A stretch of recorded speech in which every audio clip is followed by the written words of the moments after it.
Bom, o tema da nossa mensagem hoje não poderia deixar de ser Jesus, o nosso Cordeiro Pascual. A palavra de Deus diz que Jesus é esse Cordeiro, o Cordeiro da Páscoa, né? A semana da Páscoa, ela também chamada de Semana Santa, de um modo geral, ela é sempre muito movimentada. Ela tem muitas coisas acontecendo na Semana Santa, como o ovo do chocolate, né, os coelhinhos da Páscoa, né, as escolas, né, dão muita ênfase, embora que nessa semana não teve nada disso. As pessoas na semana da Páscoa se despedem dizendo Feliz Páscoa. Nas igrejas nós quase sempre temos cantatas, né, espetáculos de Páscoa, temos acampamentos, retiros, né, aproveitando o feriadão.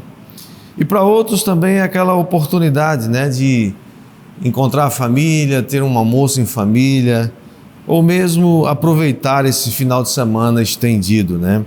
Essas imagens, na verdade, são conhecidas de todos nós, são muito comuns, mas pelo menos elas eram comuns até o ano passado. Esse ano, porém, foi diferente. Por quê? Porque de repente surge um vírus que estraga ou que estragou, né, para muitos esse feriado. A semana da Páscoa, né, não teve acampamentos, né, as escolas não funcionaram, as pessoas que visitam umas às outras, viajam, aproveitam o feriado. E aquelas famílias que se reuniram, provavelmente fizeram isso através de um aplicativo, né? Mas eu creio, irmãos, que algo muito especial aconteceu nessa semana.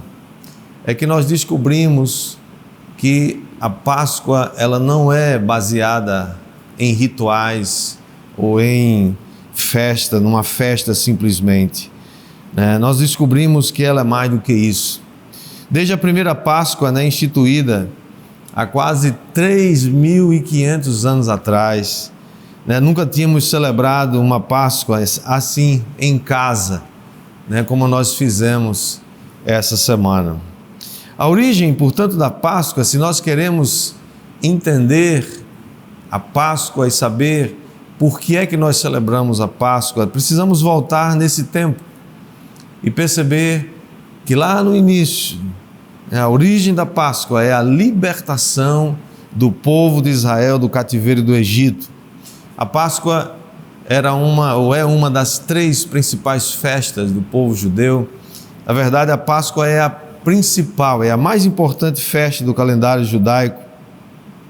E quando Deus a instituiu, através de seu servo Moisés, no capítulo 12 de Êxodo, verso 26, diz assim: quando vossos filhos vos perguntarem que rito é este, respondereis, é o sacrifício da Páscoa ao Senhor, que passou por cima das casas dos filhos de Israel no Egito, quando feriu os egípcios e livrou as nossas casas. Páscoa, portanto, a origem da Páscoa, ela vem de uma palavra hebraica chamada Pessa, que é oriundo de um verbo que significa passar por cima, no sentido de poupar, de passar para o outro lado. Deus simplesmente passou por cima das casas dos israelitas, lá no Egito, naquela noite fatídica para todos os egípcios, que ao mesmo tempo as casas dos israelitas foram poupadas, mas todas as casas dos egípcios foram atingidas e todos os primogênitos dali morreram.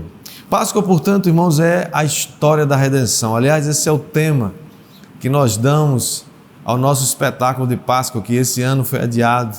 Ainda não sabemos para que data, mas vamos fazê-lo sim, em breve. Esse é o tema, esse é o título do nosso espetáculo. A Páscoa é a história da redenção. Ela conta a nossa história, a história da redenção.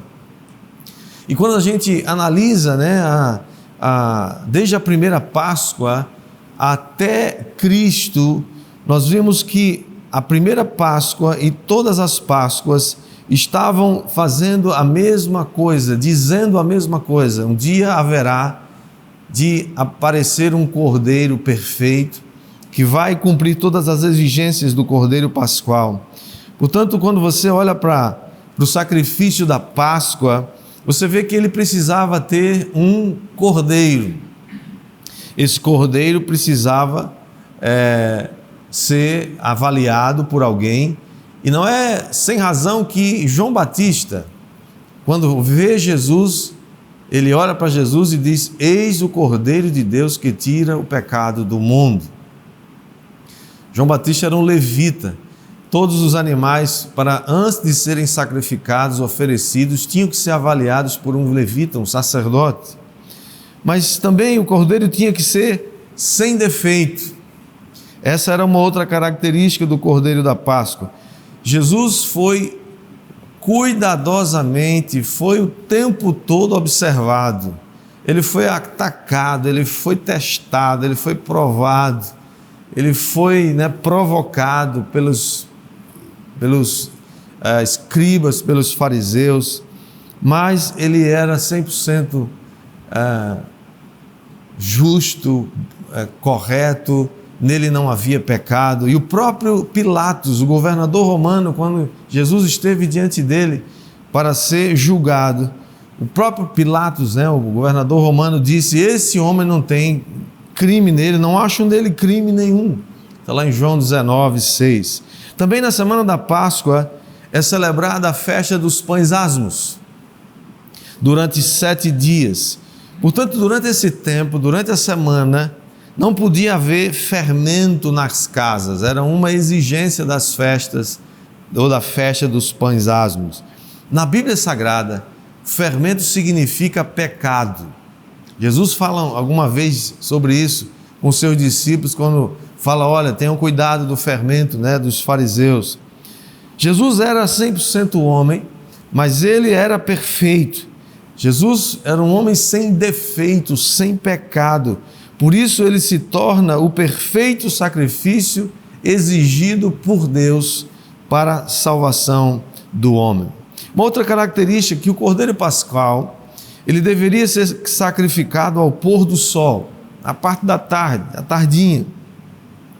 Essa foi mais ou menos a hora que Jesus morreu, por volta das 3 horas da tarde, quando ele inclinou sua cabeça e expirou. Mateus 27:45. Sobre o cordeiro da Páscoa também havia uma exigência de que nenhum dos seus ossos deveria ser quebrado. Essa exigência foi atendida porque quando Jesus estava pregado na cruz, no meio de 2 ladrões, e como era uma sexta-feira, os corpos não podiam permanecer. Era uma sexta-feira antes da Páscoa, o sábado, que era o dia que chamava o dia da preparação, não podia ficar corpos pendurados ou pregados na cruz. Então eles decidiram quebrar as pernas daqueles que haviam sido crucificados, porque ao quebrar as pernas, eles perdiam o movimento de suspender o corpo, aliviar o diafragma, e assim, com as pernas, elas sem força mais nas pernas, eles então arriavam e morriam rapidamente por sufocamento. Quando os soldados chegam, quebram as pernas dos 2 ladrões que haviam sido crucificados com ele, mas quando eles chegam até Jesus, percebem que Jesus já estava morto. Então eles não quebraram suas pernas. Apenas um dos soldados vazou com uma lança do lado de Jesus, e logo saiu sangue e água, constatando que Jesus já estava morto. Portanto, essa foi mais um cumprimento das Escrituras, quando diz lá em Êxodo capítulo 12, versículo 46, e João 19:33, diz que nenhum dos seus ossos foi quebrado. E uma última característica era que o elemento mais importante da Páscoa era o sangue. O sangue desempenhava um papel muito forte. No Egito, o sangue deveria ser passado nas ombreiras e nas vergas das portas como uma marca que haveria de mostrar para o anjo da destruição, quando passasse a meia-noite, que aquela casa estava guardada, estava protegida pelo sangue do Cordeiro. Da mesma forma, a nossa redenção está no precioso sangue de Jesus, como diz o texto de 1 Pedro 1,18. Portanto, algumas coisas que eu queria só compartilhar com você, para a gente compreender o que a Páscoa significa para nós hoje.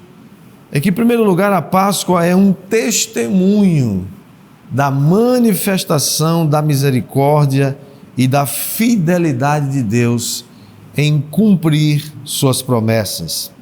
A Páscoa, ela revela o Cordeiro de Deus que tira o pecado do mundo. O Cordeiro puro e sem defeito, ele era morto no lugar do culpado, simbolizando que um dia o justo morreria pelos injustos. Aquele que não tinha pecado morreria pelos pecadores, a fim de que eles sejam salvos. Deus provou, a partir daquela primeira Páscoa, que Ele cumpre as suas promessas. Quando José do Egito ainda estava vivo, perto da sua morte, e ele chamou seus irmãos e disse: olha, eu vou morrer em breve, mas Deus certamente visitará vocês e fará com que vocês saiam dessa terra para ir à terra que jurou dar a Abraão, a Isaque e a Jacó. Está lá em Gênesis 50, 24. Mais de 300 anos depois, essa promessa, essa profecia, de José se cumpre quando o povo de Israel sai da terra do Egito.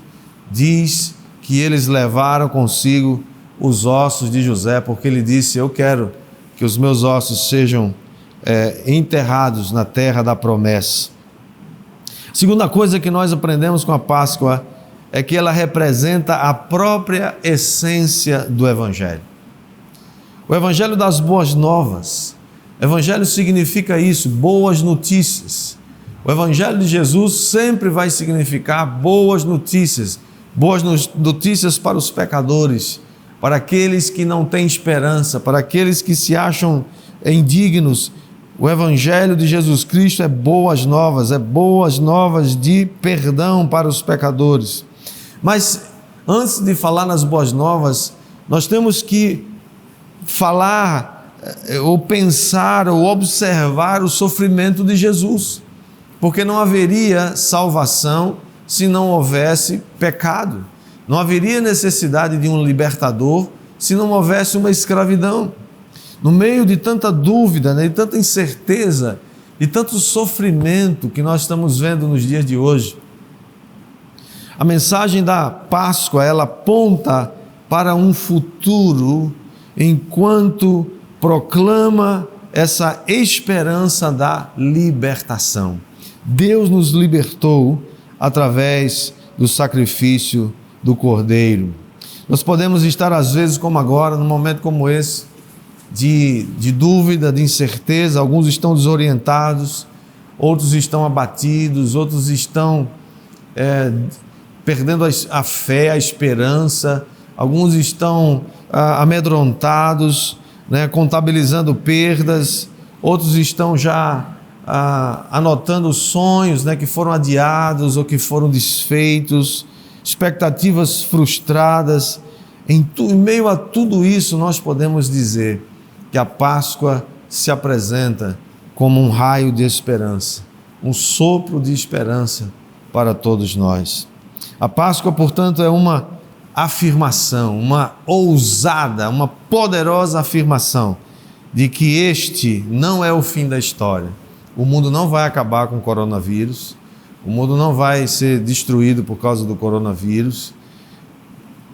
A Páscoa é uma trombeta que toca, dizendo que haverá um dia de consolo, haverá um dia de paz para todos aqueles que esperam no Senhor. Terceiro lugar que nós aprendemos com a Páscoa é que a Páscoa também representa a obra redentora de Jesus Cristo. O sangue que era colocado nas ombreiras das portas era a senha, era a marca, era aquilo que identificava a casa dos israelitas. E o anjo da destruição, que haveria de passar à meia-noite, ao ver a marca, ele passaria por cima, ou seja, ele pouparia aquela casa sem entrar ali e matar o primogênito. Cada casa, portanto, deveria preparar o cordeiro, deveria preparar a sua refeição pascual. Todas as casas, eles deveriam fazer isso em casa. A única exceção era para aquelas famílias muito pequenas, que eles poderiam se juntar a uma outra família menor, e assim eles poderiam dividir o cordeiro. Mas havia uma instrução específica a respeito daquela primeira Páscoa. E era o seguinte: eles deveriam comer a Páscoa apressadamente. Eles deveriam comer a Páscoa de lombos cingidos, ou seja, estavam prontos para sair de casa, estavam com a roupa apropriada para sair, né? Naquela época eles usavam aquelas roupas mais folgadas, e eles cingidos significa que eles amarravam aqui alguma coisa, estavam prontos para sair. E deveriam estar calçados, os pés deveriam estar calçados e cajado na mão, porque eles deveriam estar prontos para deixar o Egito a qualquer momento. Era a prontidão de alguém que está ali disponível, está pronto, está aguardando somente um chamado, somente um convite, somente um toque para sair ou para partir. Eles estavam, portanto, em casa, cada família estava na sua casa, debaixo da proteção do sangue, se alimentando do cordeiro, enquanto esperavam pela ordem de partida. Irmãos, isso significa que o sangue de Jesus hoje, o Cordeiro Pascual, está disponível para todos nós. Mas sabe de uma coisa? Esse sangue está disponível, o poder do sangue, o poder da palavra de Deus, o poder da salvação, o poder do perdão, o poder da libertação está disponível para todos nós. Mas muitos não querem. Imagine que naquela noite, Moisés dá essa ordem para todas as casas, todas as pessoas ficarem dentro de casa. Você já ouviu essa frase aí já faz tempo, né? Todo mundo dizendo, fica em casa, fica em casa. Pois é, naquela noite, só naquela noite, Moisés disse para as famílias, fiquem em casa, não saiam de casa e marquem o sangue na porta nas ombreiras da sua porta. Você sabe que, se você ler o início do livro de Êxodo, você vai ver todas as 10 pragas que Deus libera sobre os filhos, sobre o Egito. As 9 pragas primeiras, todas elas foram liberadas por Deus, mas daquelas 9, a proteção dos filhos de Israel foi automática. Os filhos de Israel habitavam numa região, numa terra chamada Terra de Gósen, e todas as pragas acometeram toda a terra do Egito, mas a terra de Gósen estava protegida. Deus disse, não vai haver nenhuma praga no meio do povo. Mas nessa 10ª praga era diferente. Moisés disse, olha, para que vocês se beneficiem dessa proteção, vocês precisam tomar do sangue do cordeiro, passar nas portas, porque essa vai ser a marca que o anjo da destruição vai respeitar. Se algum dos filhos de Israel dissesse, acho que não é isso não, acho que está tudo bem, a gente vai ficar aqui, todas as vezes a gente foi livre, então essa não vai ser diferente. Acho que Moisés está errado. O que teria acontecido com o primogênito de uma casa se naquela noite eles não tivessem acreditado ou recebido do sangue na sua casa? Teriam morrido. Assim também é para nós hoje. As pessoas dizem, mas por que Deus não muda as coisas? Por que Deus permite um vírus desse se espalhar? Como Deus permite que haja tragédias? Como Deus permite que haja tanta confusão, tanta dor, sofrimento? Pois é, o sangue de Jesus está disponível, o poder do sangue está disponível, o poder do seu perdão está disponível, o poder da salvação está disponível, mas as pessoas não querem pegar do sangue e passar na porta das suas casas, elas querem que tudo seja natural.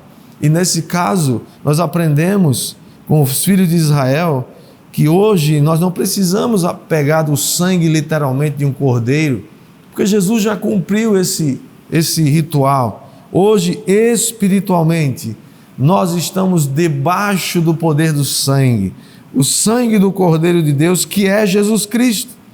E enquanto nos alimentamos dele, nós aguardamos a ordem para deixar essa terra. Jesus falou várias vezes que ele haveria de voltar. Irmãos, há muita gente hoje, muitos cristãos que não pensam mais nisso, não percebem ou não falam mais sobre isso. Mas a verdade é que Jesus vai voltar. Quando ele estava nessa semana da Páscoa, os dias que antecederam a sua morte, na sexta-feira, ele fala para os seus discípulos e diz, consolando-os, capítulo 14 de João, ele diz: não se turbe o vosso coração, creiam em Deus, creiam também em mim, porque na casa de meu pai há muitas moradas, se não fosse assim, eu vos teria dito, pois eu vou preparar-vos lugar, e quando eu for e vos preparar lugar, voltarei para vocês, e vos levarei para mim mesmo, para que onde eu esteja, estejais vós também. Jesus prometeu, ele disse: vigiem, vigiai e orai, porque vocês não sabem o dia e nem a hora.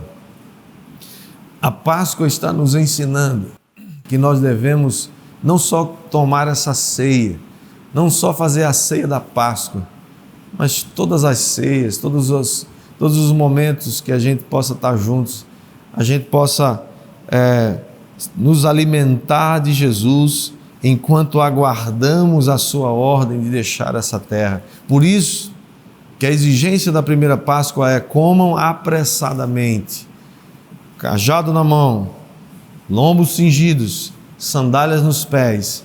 Nós podemos deixar esse planeta a qualquer momento. As últimas palavras do Senhor Jesus Cristo na Bíblia Sagrada estão lá em Apocalipse, capítulo 22, o verso 30, que ele diz assim: certamente eu venho sem demora. Já faz 2000 anos, quase 2000 anos que ele disse isso, mas ele certamente vem e ele não vai demorar. Enquanto Jesus falava para os seus discípulos, ele disse certa vez em Lucas 12:37, ele diz: bem-aventurados aqueles servos a quem o Senhor, quando vier, encontrar vigilantes. Em verdade lhes digo que ele há de cingir-se, dar-lhes lugar à mesa, e aproximando-se os servirá, quer ele venha à meia-noite ou de madrugada. Bem-aventurados serão eles, se os encontrar vigilantes. A Páscoa, irmãos, deu início à destruição de Faraó e de todos os seus exércitos, quando eles foram afundados no meio do mar. Lembra da história, né? Depois que eles deixam, Faraó diz: não, sai daqui, sai, desaparece, vocês vão matar a gente, vai acabar com o Egito. Então o povo apertou, expulsou os israelitas do Egito, deram muitas coisas, né? A Bíblia diz que os israelitas despojaram os egípcios com ouro, com prata, eles deram, e sai daqui, vão embora. Mas logo depois, Faraó se arrepende e reúne o seu exército, vai atrás para trazer de volta os israelitas, porque era uma força de trabalho muito grande. Imagina, quase 3 milhões de pessoas, 600 mil homens. E ali foi a destruição completa dele, porque os egípcios, todos eles foram afundados no mar. Da mesma forma, da mesma maneira, a volta de Jesus vai desencadear a queda de todo esse sistema mundial como você o conhece hoje. A volta de Jesus vai promover que os tronos e a força dos reinos desse mundo, todos eles serão derribados serão destruídos. É a pedra que é cortada sem auxílio de mãos da montanha, no sonho de Nabucodonosor, que Daniel interpreta, e essa pedra destrói todos os reinos desse mundo e se torna uma grande montanha, e o seu reino nunca mais terá fim. Nós vamos participar hoje, daqui a pouco, novamente da ceia do Senhor. Privilégio a gente tem de participar da mesa do Senhor. Mas hoje nós vamos fazer algo diferente. Você vai participar dessa ceia com uma expectativa diferente. Essa pode ser a última ceia que fazemos nesse mundo. Quem sabe? Não sabemos. Mas a nossa expectativa é de que nós precisamos estar prontos. Prontos como os israelitas estavam naquela noite. Estavam prontos para comer aquela ceia apressadamente, cingidos, um cajado na mão e prontos para sair. Estamos conscientes dos sofrimentos de Cristo enquanto nós aguardamos a bendita esperança. E eu creio, queridos, que a única resposta, que nós como noiva do Cordeiro, uma noiva de Cristo, a única resposta que nós podemos dar é exatamente a última parte do texto de Apocalipse 22, 20, que a igreja diz: amém, ora vem, Senhor Jesus. Você está pronto para dizer isso para o Senhor? Ora vem, Maranata, ora vem, Senhor Jesus. Eu creio, amados, que essa deve ser uma esperança. Nós não podemos nos acostumar em reduzir a expectativa do reino de Deus apenas para essa vida, apenas para sermos felizes ou termos uma vida vitoriosa. Eu creio que essa é a vontade de Deus, sim, mas nós não podemos só esperar por essa vida. Nós precisamos esperar que há uma redenção. Cristo vai voltar e Ele vai voltar para buscar a sua igreja. Que o Senhor abençoe a sua vida, que o Senhor abençoe sua casa. Você agora, onde você está aí na sua casa, onde você está presente com seus familiares. Foi assim naquela primeira Páscoa. Estávamos todos juntos, as famílias estavam ali juntas e elas estavam debaixo de uma promessa. O sangue protegia do mal que viria sobre todas as casas do Egito, mas dentro de casa eles estavam se alimentando do Cordeiro. Que tempo precioso, não só essa semana, mas essa quarentena, para você se alimentar do Cordeiro, comer e beber do Cordeiro Pascual.